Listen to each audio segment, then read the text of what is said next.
What's up, everybody? This time around, I'm here with my brother Yeshua. What's up, bro?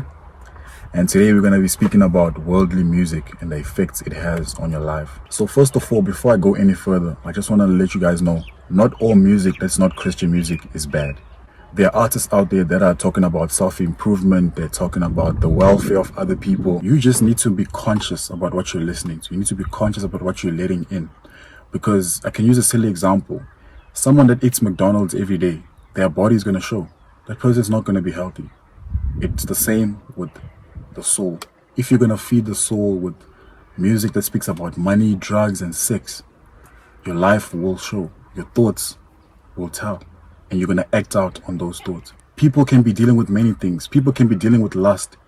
And yet you still continuously listen to music that speaks about sex or naked women and all of those things. How do you expect to be better? You can't. You genuinely can't get better. We need to be more intentional and conscious about what we're listening to, because the fruit will show. Do you want good fruit or do you want bad fruit? And for me, the tricky thing about music is that it goes under the radar many times, especially us as Christians, and doing it myself. I know that it's the last thing that we think about when it comes to our walk with Christ, the music we listen to. We don't understand the magnitude of the role it plays in our life. Music is something that is so connected to the soul that it gives us feelings to feel, thoughts to think about. And these thoughts are not always good. These thoughts are not always our thoughts. Personally, for me, the last thing that I had to cut out to have an effective Christ-led life was the music. I realized that there was still something missing, and that was the music. And as soon as I cut that out and replaced it with music that glorifies God and that empowers and uplifts us, that's when I started seeing the dots connecting. So we need to stop underestimating the power of music. There's a difference between listening to sinful music and then listening to music in general. Music is not sinful, but as my brother said, you need to be conscious of what you are listening to.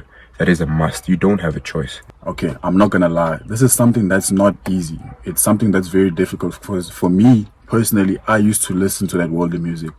My favorite artists were Future, Young Thug, Gunna, Drake, name them.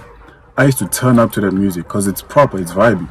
But the more conscious I became of what they're actually saying and the fruits of their lives, I don't want to live a life like they live. I want to be more fruitful. I want to be more intentional about the way I live my life. Exactly. Hence, I had to cut it off. I had to make a conscious decision to say, you know what, enough is enough.